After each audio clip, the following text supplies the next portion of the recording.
Welcome everybody to Thrive, where I believe you were not created to survive, but to thrive. And if you change yourself, you can change your world. And this morning, I am excited for this episode. We have a special guest in the building that has become a brother to me, family to me. I absolutely love him. I want to welcome Nathan to the podcast. Nathan, thank you for being on Thrive. Thank you for being here, brother. My pleasure, bro. I appreciate you. You doing good? I'm doing really great. I mean, I'm in Miami. It's hard to have a bad time here. Well, it's a little windy and rainy this time. I don't care, dude. It's the vibes, the food, the people. Miami is so special, and you're spoiled. Were you born here? Yeah, I was born and raised here. Yeah, my whole life. I was born and raised. I was born in a place called Hialeah. For most people, like if you're from here, it is known as like the sewer. Okay. Like Hialeah is like, it's almost embarrassing to say you're from there. Sure. To me, I'm like, I don't care. Like, I love it. Yeah. And then when I was like 12 or 13, we moved way down south, Color Ridge, now known as Color Bay. But yeah, I've been here my whole life. I love it. I know I'm biased, but I say it's the best city in the world. I think it's dang close. Well, the other day I saw you put top 5 and you put Miami in your top 5. And I'm like, yes, absolutely. Good. Absolutely. It is. Good. Yeah. There's no, like, the vibes, the food, the people. It's like the only sane city in the world as well. You know, like it's right. Insane, but it's sane. The people there, like they're based. They're like, they know what's up with the world. Like, you know, obviously the Latino culture, they don't mess around. They don't play. They amazing. don't. Yeah. Because of what our families have gone through and all that, I think they're very much like, no, it's not happening here. Totally. The whole country's on fire. It's like, not Miami. Yeah. I tell people all the time, they're in 2020, we just had like order, peace. Yeah. Like they were not going to allow it. It was, I mean, I love Miami. It's been amazing. amazing. And we've had some good leadership. It's culturally diverse. Yeah. It's so diverse, and yet it's like at peace and harmony. You can literally wake up in the morning, go have like Jamaican patties for breakfast, go to lunch and have Peruvian, and at night you end up in a Cuban spot. Right. And in between that, if you want, hit up 4 other countries. Right. And it's good. And it's not like these little rinky-dinky. No, it's like you're going to get some good food, flavor. It's amazing. So good. It's a big, huge melting pot. I love it. We're honored that you're here. And if people don't know you, you are the founder of Theo University. Can you tell me a little bit, like, where did the idea come from? I love Theo University. I'm a subscriber. I'm a believer. You're an owner. And maybe we'll get into that a little bit. Yeah. But dude, actually before every program, I like starting with, our culture calls it giving flowers, giving honoring, an honoring moment. I want to say I honor you. I thank God for your life. Me and Anna were talking about you this morning. You have to be one of the most generous people I know. You open your world up to all of your friends in ways that I probably have never seen before. You are a gift to the body of Christ. You're a gift to our life. You are a man of character, principles, values, but yet such a good hang. And so I want to say thank you. Thank you for your friendship. Thank you for your brotherhood. Thank you for your generosity. You've made my world better. You've enlarged my world. You've connected me with pastors. I think literally we talk and a second later when we hang up, you're connecting me to, you got to meet this guy and this guy. And so, dude, you're awesome. And I appreciate you and know that you are a gift to so many lives. So I just wanted to start off by saying thank you. Thank you so much. Well, thank you. May I endeavor to live up to that bio. No, man, I'm serious. You are. So Theo University, where did that begin, the core of it, where you're like, I want to do this? Yeah, so I was at a church in New York called Hillsong, New York City. And Hillsong, the pastor there at the time, Carl Lentz, incredible evangelist and really a fisher of men. That's Carl. And he had a gift for that and a passion for that. And then Joel Houston, worship leader, guy that I've, a great friend and a guy that I've always looked up to, you know, just so the worship, and I was part of the church from the beginning, and the worship was amazing, and Carl's reaching and how we, you know, tailored the services, how, you know, the team facilitated all of that. It just, you know, some churches, somebody's church needs to be reaching, and not everybody's an evangelist, and that's okay. Yeah. And so what Hillsong New York City did and accomplished was pretty awesome. And so, in many respects. So, I was a worship leader. And then Carl and Joel knew that I kind of had a theological bent, and so they're like, man, we need something for people to go to that is weekly, that they can learn more about the Bible. Because Carl was like, yeah, like we suck at discipling people. Our Sunday morning service was not really where people are going to get discipled. It's not the full meal deal. And so that's what they came up with. Hey, look, we're going to do like an evening college. And so Nate, you're going to be in charge of it. And we're going to hire you to do that. And I was like, I'd actually love to do that. So I started teaching there. And was that Exchange? Exchange was a Wednesday night church service that we had, because we had so many people that weren't able to come on a weekend, because New York City is very transient, and weekends, people are in LA or we're in London or whatever they're doing, So I began to preach on there, but the Monday nights was our theology nights, and so I'd teach for 2 hours, and I'd teach books of the Bible, and it's like a survey class where you just hit Genesis in one night and, whatever, and so on and so forth. Book of Romans, basic doctrine, stuff like that. And I taught about 14 courses over the course of 3 years, I believe. And, our church, funnily enough, didn't have anything online at the time. And Hillsong College wasn't online. They had no online curriculum.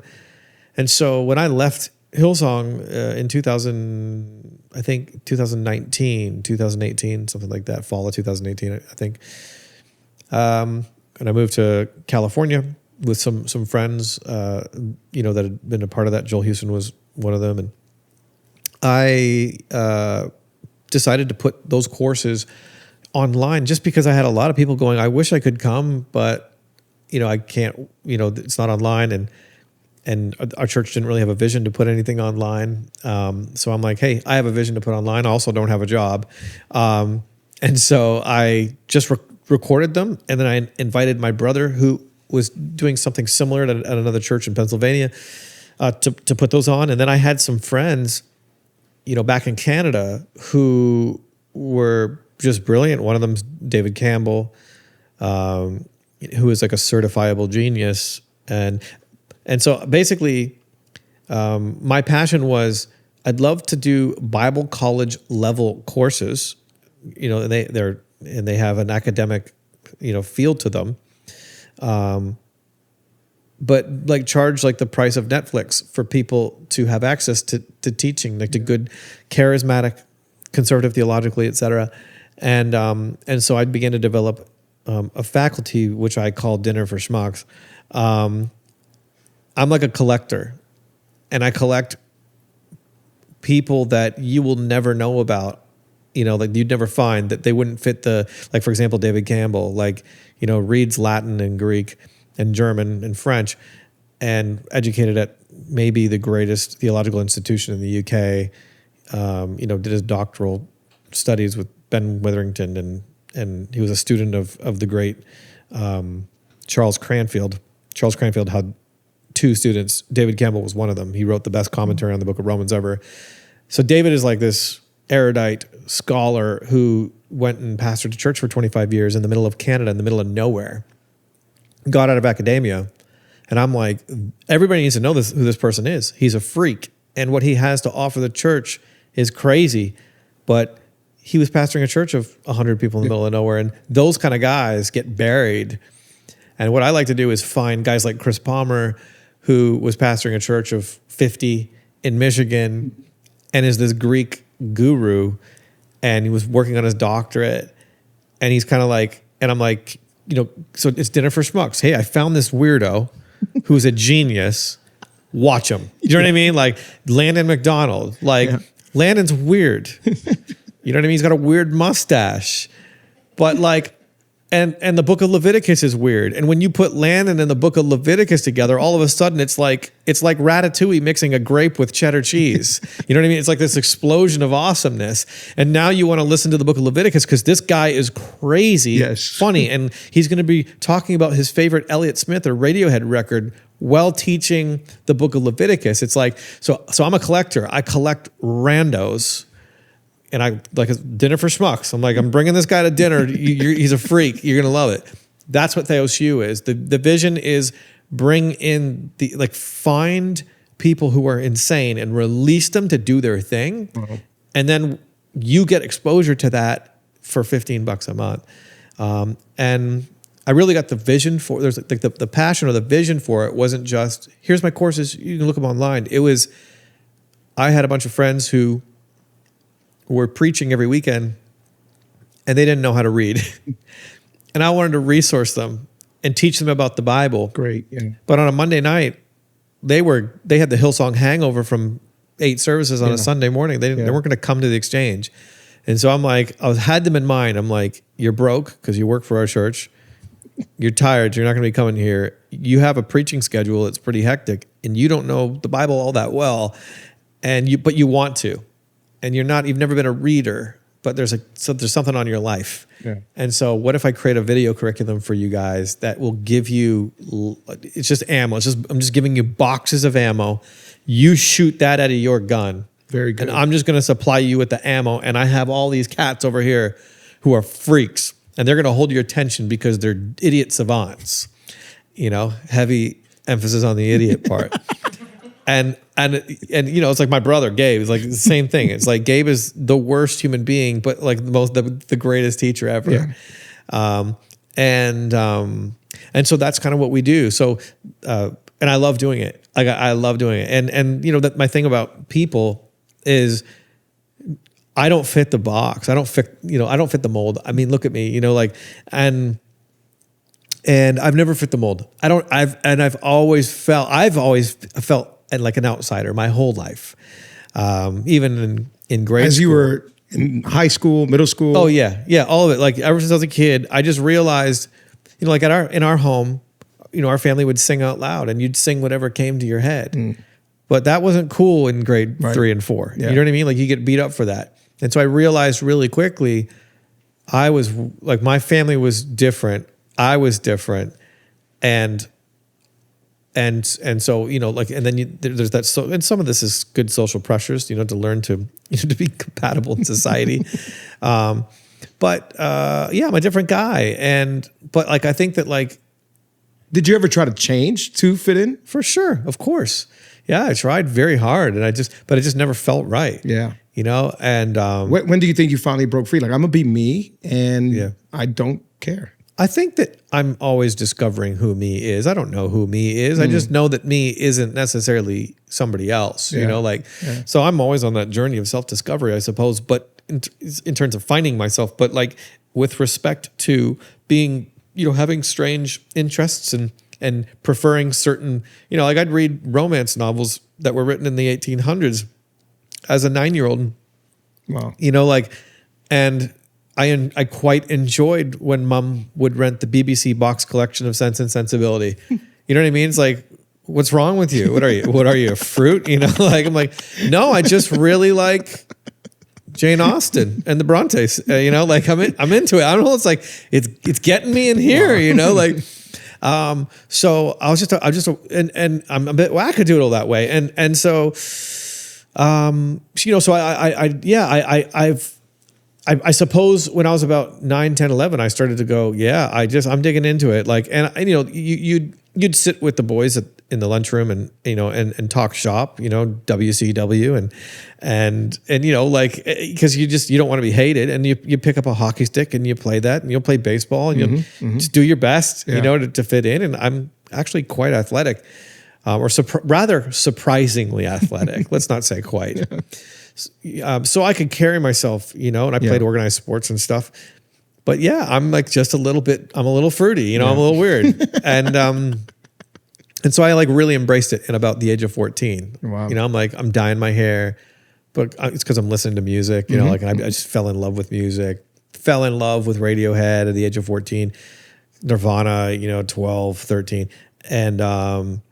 And just went deep into music culture and counterculture, like snowboarding and those stuff like that, and just like skate culture and music and fashion and all that, and with my Bronte books, and so I just find like other people who have strange, and it doesn't matter what it could be. You know, somebody could be super into butterflies, and I could find that person really fascinating. Yeah. Like, I don't think that there's, G.K. Chesterton once said that there's no such thing as an uninteresting topic. It's just uninterested people. Wow. And so anything That's could great. be, you know what I mean? Yeah. So like, if some guy's like has a butterfly collection and he's like super into it, and then they start talking about it, and you're like, this is actually pretty cool. Why didn't I think of that? Yeah. Yeah, you know what I mean? Yeah, it's like, so I see how immersed you are in this world. I wouldn't be as immersed in you, but I love how much you are into Yes. that Yeah. and your passion for it. So like for me, when it comes to theology, the deeper somebody like really gets into it and they get really nerdy into it, and then they find ways, and then they get comfortable in their own skin, and they almost exploit their strangeness, and it kind of forms this intersection. Yeah. My dad calls them convergence points in life, where Landon, for example, owns like 20,000 vinyl records. Mm-hmm. He's so into music, and when Landon teaches or preaches, everything is a cross reference to a Rolling Stone article, written by Chuck Klosterman or something, and it's the most unique type of stuff. Yes. So it's like, it's this intersection, Ed Young and his fishing stories. Yeah. Just works. Yeah. Because he's an angler and he knows the waters. Mm-hmm. And so you're going, wow, that's a great analogy. It's a great metaphor, and so when people are passionate about something and then they're passionate about theology, and they exploit their passions, they exploit their weirdness, man, that pulls me in. That's so good. Yeah. Yeah. And so that's kind of what Theos has been about, and how I like to collect people, and even in myself, like I'm weird, and weird knows weird, and so I can find them because I am one of them, and so that's kind of been that's been sort of my joy the last number of years. Did you ever envision where it could go? Like, did you have an idea, or you're like, no, this is for my friends, or you're like, no, I know where this is going? I think that I know that, because when you pick certain things to okay, A, yes, I want everybody to have it, but B, theology is incredibly personal in some ways, because we read the text through our worldview, and if our worldviews are different, we're not going to necessarily come to the same conclusions, and we don't even share the same epistemology, the way that we discover the world, or how we believe things can be true. So I felt like there's definitely a limited amount of people, you could have 7 million subscribers. Well, 7,000's pretty good, so I don't know, but all I know is like the things that grow, I guess for me, is like I think that healthy things grow at the speed of relationship, specifically in the local church context. We're a local church, and this is kind of a segue, but it's like, I'm developing a relationship with you, and we've been walking now for years together, getting to know one another, and I'm just in awe of what you're building in Miami. I mean, just totally in awe, and the way that you do things with excellence. And we had a passion. We thought early on, man, we should, I'd love for this to be, because people DM us all the time, and when is this going to have Spanish subtitles? When is this going to have Spanish subtitles? And so we started to pay money to have Spanish subtitles, but it's like, I don't know, why not? I just had this idea because I guess other companies would go, yeah, let's put Spanish subtitles and then that'll be it. But for me, I'm more into people getting into things, and people, I don't speak Spanish. I'm probably never going to speak Spanish. That's okay. Yeah. I don't need to be the apostle, to Latin America. You know what I mean? Like, I can be Nathan, who's a collector, but I know a guy who I think should be an apostle to Latin America. His name is Alex Sagad. So I'm like, why don't we partner with somebody else who speaks Spanish, who can teach? And so that's kind of where I'm seeing things, is like, it's growing at the speed of relationship. I have a friend in Japan right now, and talking to him about it, like, hey, why don't you and I start Theos Japan, and you are an owner. We'll own it together, and we'll provide you with, the vision, our business plan, our notes, our IP, and our team will resource you and your team, and then you guys take it and you be the guy in Japan. I don't need to be the guy in Japan, Yeah.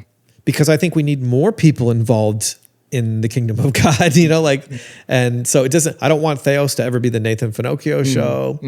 I want it to be this collective of voices, and many of the voices we're not even on the same page in some things, there's some really healthy familial disagreements. Yeah, absolutely.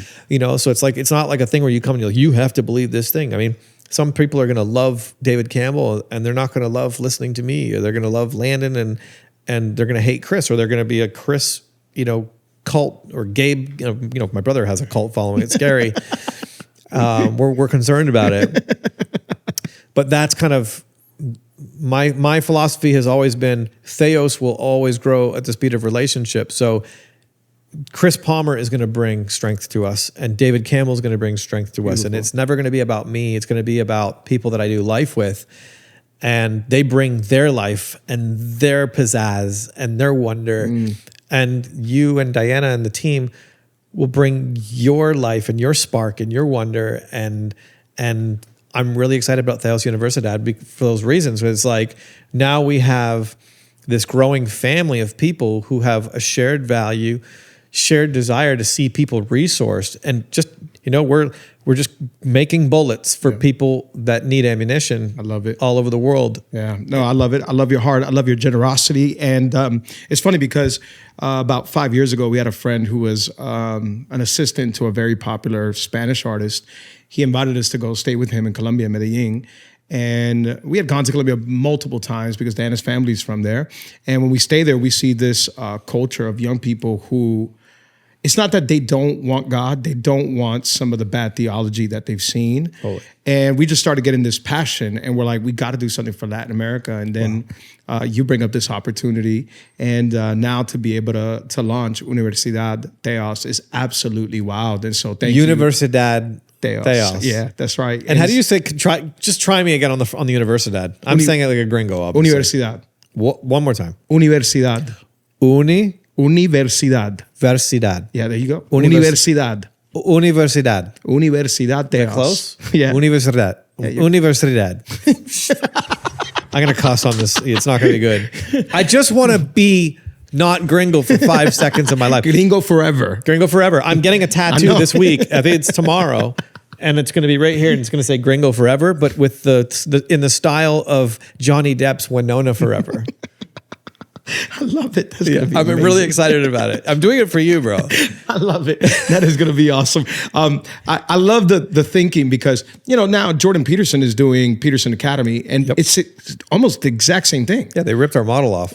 Basically, I'm literally like, they got a peek at Theo University. Yeah, one of their guys reached out to us. There was he's one of the developers about a year ago, and he said, by the way, I know I'm super familiar with Theos Seminary. I'm one of the guys that's building. Dude, I had no idea. We haven't talked about this. Yeah. I just keep seeing it. I'm like, this is the Theos model. Yeah, that's correct. Yeah. Wow, that is wild. And one of the things that I loved was, Bible college is expensive. College is expensive. It is. University is expensive. Yeah. I went to Bible college. I still owe like $45,000. Yeah. And so I love your thinking. It's like, no, like, we can't continue this way. There's a ton of people that want university level classes, get good sound theology. There's a bunch of churches. We have it too. So I'm not knocking it entirely, but there's a bunch of churches that have these little courses or whatever. But who's teaching it? Yes. Sometimes it's not vetted. Absolutely. And so you just have any random person teaching it. I'm going to get ahead of you, and I'm going to say something crazy, which I think maybe Brian and Lewis have talked about. But so Universidad, Theos, and Theos U. When you take those, you're just taking the classes. It's your bullets for your sermons or your small groups or your own, personal whatever. There's no degree, but we're going to launch a Theos Seminary Espanol or whatever we're going to call it. And right now we have a seminary. We're talking about now. We have about 430 students in it. Yeah. It's wild. It's a degree program, so like a 4-year degree program, $99 a month, as Alex said. And then we have a master's program. It's like a 36 credit, probably do it in 2 years. It's a little bit more expensive than the undergrad, which is $99 a month. Or if you just pay up for the four full years, it's $5,000. But long story short, we Chris Palmer, who has been our dean of our school and designed our program, is now the dean of Southeastern University, Yes. Yeah. which is a regionally accredited degree. So what we've done is we have an articulation agreement. So if you do Theos Seminary in English, or Theos Seminary is going to be in Spanish. That's right. And you want to work towards your degree, you can do 3 years with us, if you want a bachelor, and then you do your last year with SEU, and boom, they will take all 3 years, and you can matriculate into their program. Or you can do your bachelor's with us, and then you can do 2/3 of your master's with us. And if you just want to get our bachelor, which is unaccredited, but it's awesome, but you want an accredited master's, which I think is you should want, do 2/3 with us, and then do your last third with them. Yeah. And so that's what we're also doing, is we're revolutionizing how people access higher education. And that is going to be coming for the Spanish-speaking community very soon. Yeah, and I'm telling you, we are so passionate, excited about it, and so thank you for that. Latin America, I think, for the last few decades has suffered from so much bad theology and people who just literally were in ministry for the wrong reasons. Bro, let's be honest, though. Bad theology is not local to Latin America. No, yeah, it's global. Yeah, absolutely. And I guess because, we have family there, sure, and we hear from some of their experiences. And, now there's a bunch of churches now that are absolutely full of life and teaching correct stuff. But to be able to make it available to the person who will never be able to go to college, it's absolutely incredible. So, dude, I'm absolutely pumped. But yeah, seeing the Jordan Peterson stuff, I was like, man, they got this from Theos. And literally it's just changing the way people study. It's changing the way people now have access to it from their phone. Literally, there's times where I'm on the road and I'm listening to classes and I'm like, this is just a game changer. And so you guys have done that. I want to go back really quick because maybe people think this is who you've always been. You've loved theology. This is what you've always wanted to do. But your first passion was music. Yeah. Still is. Still is. Yeah. So we talked a little bit about this. And I don't know people. Yeah. I want to talk about that. Like, because maybe there's a lot of people who have a dream and they're like, I'm never doing anything else until I fulfill this. But for you, it's been a journey because you are absolutely passionate about music. You've released projects. Why don't you tell us a little bit of that? It's kind of like, okay, maybe it hasn't gone the way you've wanted, and now you're doing this thing that's taking off. How'd you handle that? How's that journey been? Bad. I've not handled it well. How I've handled most things in my life, poorly. I started out I've been playing music, obsessed with music my whole life, as early as I can remember. My parents are both musicians. They both sing like songbirds, both of them play guitar. They both write music. They're both amazing. And they started out as worship leaders as well. There's a guy in Canada, his name's Paul Kelly, and he's one of the first music promoters in Canada. And he said that my dad led worship in like 1975 in Toronto on an electric guitar. And he's like, I think your dad was the first person to ever lead worship on an electric guitar in Canada. Wow. Yeah. So that's how obsessed with music my family is. Anyways, regardless of whether that's true or not, pretty interesting thing. Either way, your dad's a legend. Yeah. So that's my family. So I grew up just playing worship, all that stuff, like music. I love music. And I went for it and sucked at the business part of it mostly. And so my music career kind of fell apart when I was living in New York City. And that's when and then Carl and Joel probably hired me into, to being like had nothing to do. I was depressed. Do so worship. Like, here, just, exactly. They were like, hey, they were like, hey, teach on Monday nights. Because, it was volunteer to. Yeah, but you were leader worship. I remember Carl came down to do something at our church years ago. I don't even think I was a youth pastor, and you came with him to do lead worship at Calvary. Right. Yeah, that's right, man. Wild. Yeah, it's wild, yeah. So, all that to say, it didn't work out, and it devastated me, and I was very discouraged. And so, but I was married at the time, and I'm married. Was that already when you were coming out with projects like Alexander Fairchild, all that? Yeah, so that stuff was kind of before, but it was during that time. Yeah, so I have like this general market project called Alexander Fairchild, and I have this worship stuff that I was doing with my brother called The Royal. What's Alexander Fairchild? Alexander Fairchild is like Nate writing music that he really actually likes. Okay. It's like, it's me replicating. And where'd you get the name? Alexander is my favorite historical figure. Okay. And Fairchild was a compressor that the Beatles used. Yeah. That is awesome. So it's like, I was like, oh, I love the beat. Like I got into like the Beatle lore. You know, it's like if music goes through this compressor, then it's going to have the magic on it, you know, like, so I just needed a moniker to create under. Yeah. And then Royal. Yeah, you and Gabe. And then the Royal was my brother and I. Yeah. Yep. Like, and we were writing these worship songs, and you know, really enjoyed that. You know, but once again, like, just it didn't hunt, and for one reason or another, and so yeah, I'm depressed a little bit. Yeah. Because I want to be successful in music, not in being a preacher. Yeah. Never thought you would preach. Never. Yeah. Didn't want to be on no platform teaching, preaching. I enjoyed teaching because I enjoyed reading theology. Yeah. And I started to get good at it because I was doing it often, but I didn't know how to make that switch into preaching. And to be quite honest with you, I wasn't interested in it. And I also felt like I was a fish out of water at Hillsong. So it's like, you're a teaching guy, Yeah. but like the mode is the Carl mode. Yeah. It's the Josh Kimes mode. You know, it's the Blaze Robertson mode. It's the John Termini mode. It's the Judah mode. You know, like you look a certain way. You got to be tall, handsome, you know, short hair, leather jacket, skinny jeans, YSL boots.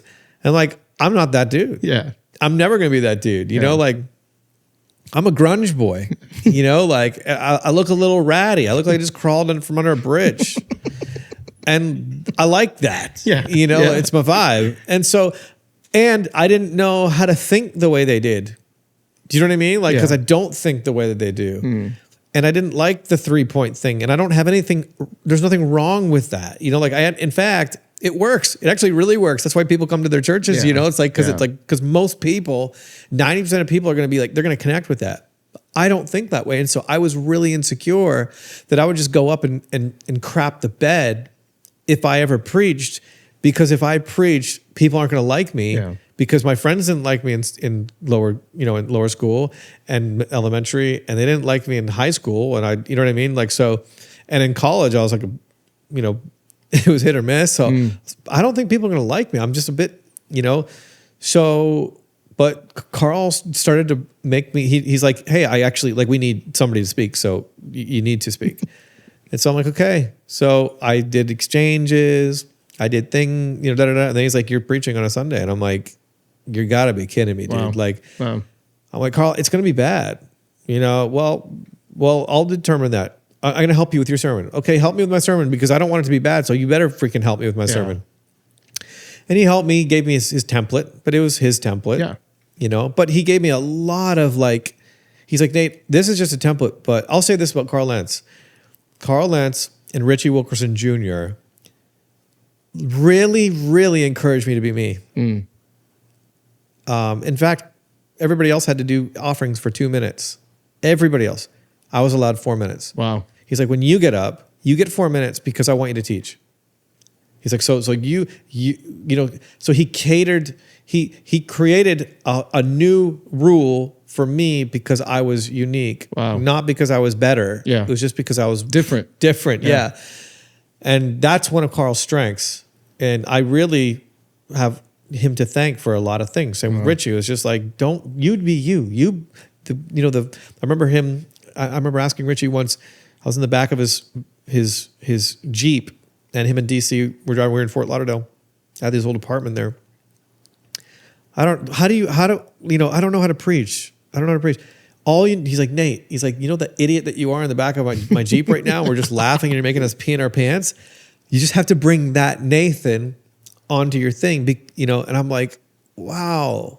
Like, I'm allowed to do that? He's like, you have to do that. Wow. Like, so these guys really were like, just be you. Yeah. So, you know, and so I remember writing a sermon, the first sermon that I wrote that was Nathan from start. This is how Nathan would do this. And it was a total game changer. It was a sermon called Take Your Pills. And it was about what I was reading at the moment, some psychology, a story from Jordan Peterson, because I'm into Jordan Peterson. So Jordan Peterson's going to come into my sermon. And then a story about, you know, a funny story that's just random. and then we're looking at the text, and then some stupid observations of the text, but encouraging, and then a closing, and it was the first time that I was like not nervous to be on the stage, but actually glad to be on the stage. Wow. And I felt like I was in my skin because I was being me, and that sermon was me in many ways, maybe too much me, because then you have to find that balance of, hey, we need more text. You know what I mean? And I was like, well, I can do text all day, but I need to go find Nathan first. And so that was the first one where I really exploited my personality and my interests. But yeah, so then people started to invite me to preach, and I began to preach, and I use preach very lightly because I'm not really a preacher. I'm more of a sharer. But this is something that I travel all over the world for now, and it's crazy. And so I am a little bit bitter about that because I wanted to be doing music. Yeah.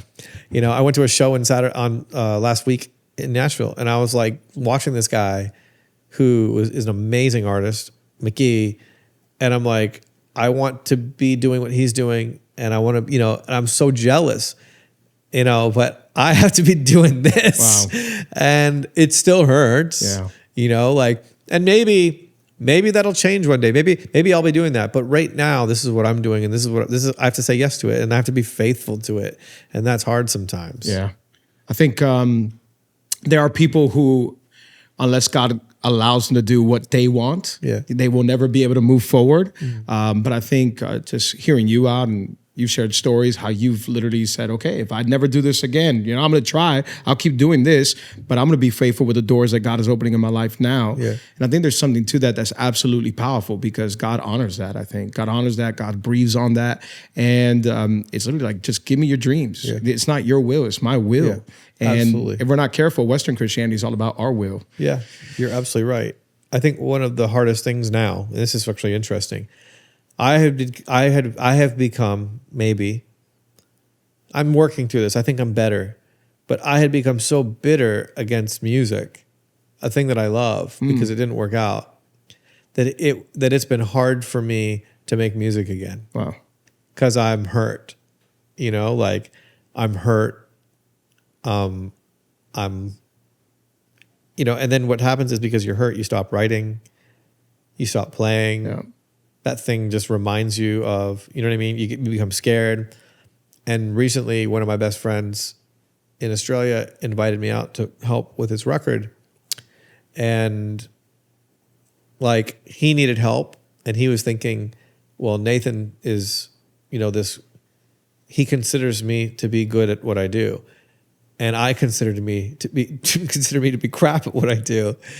But he kind of pulled me into this thing, and it kind of gave me confidence back again, and so I have a bit of confidence, but I'm and I'm working with these songs, working with these albums, and it's been frustrating because it's I'm still a little bitter, and it hurts a little bit to do it again because I'm just why didn't you work out? You know what I mean? Stupid guitar. I'm glad you're doing it. You do good music, bro. I'm telling you. Thanks, I've heard your stuff. It's amazing.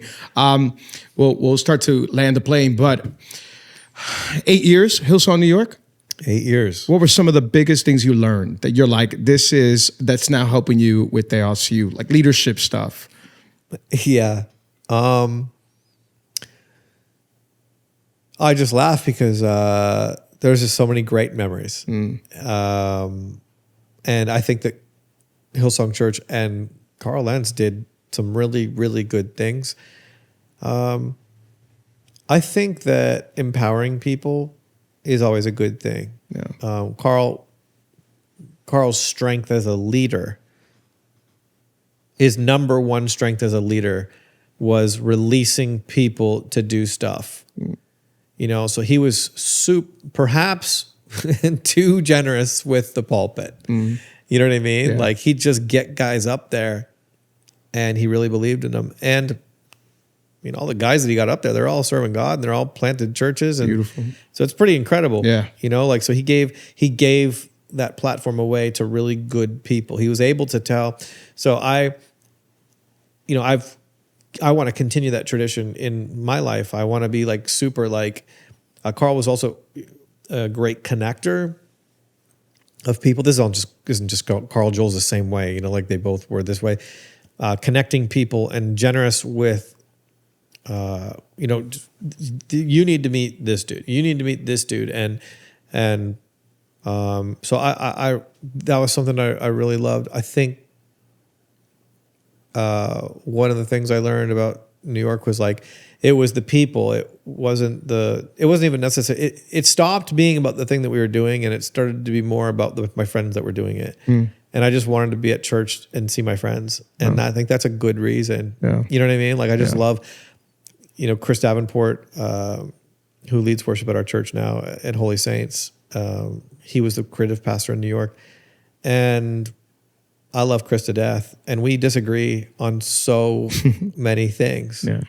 And he's like one of my best friends. And I'm like a godson, or I'm not his godson. I'm a godfather to his son.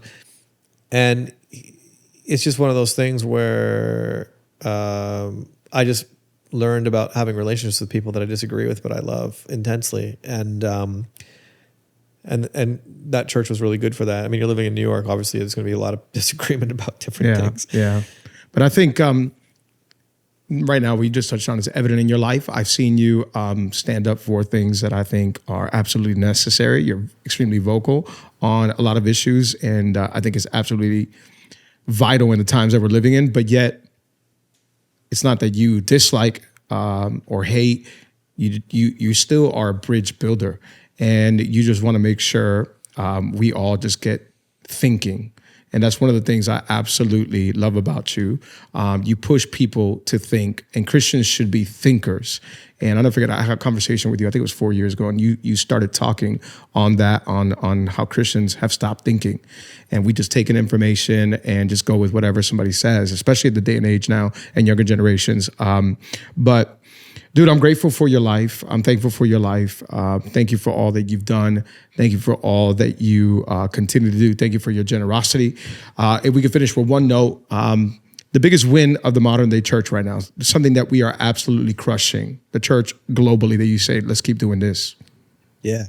I think it's, I think people are falling in love with the Bible, and I think that's everything. And the covenant needs to shape the covenant community. And so I'm really, that excites me. That's how, one of the ways that Jesus is superintending his church. Very good. And that's how he actively, is purifying it, with the washing of the water of the word. I think that deconstruction is just a comma. I mean, there's always going to be people who are losing their faith. The early church suffered so much deconstruction, internal, external. When you look through the first 400 years of church history, I mean, it was a bloody battle. Guys coming up with all kinds of heresies and abandoning orthodoxy and falling into heresies. So that's par for the course, but the church survived. It gathered around Scripture, and it created creeds, and it had church councils. And so we're going to be okay. I see that, we're gathering around Scripture. We're prioritizing the right things, not prioritizing things that aren't important. And I think that as the church continues to hold to Scripture, I mean, we're going to be okay because the reason why we're holding the Scripture is because we want to hold on to Jesus. Beautiful. Jesus and his words cannot be separated, and so the reason why we hold on to Scripture is because we want to hold on to Jesus. Jesus says, like, my words are life. And so it's Jesus is the way, the truth, and the life, but his words are life too. Yeah, it's kind of a big deal, and so I see a love for Christ in our gospel fidelity. I love it. I could talk to you all day. Thank you. Yeah. Thank you for your time. Of course, man. Thank you for your generosity. Yes. I love you, man. Love Appreciate you. Cheers.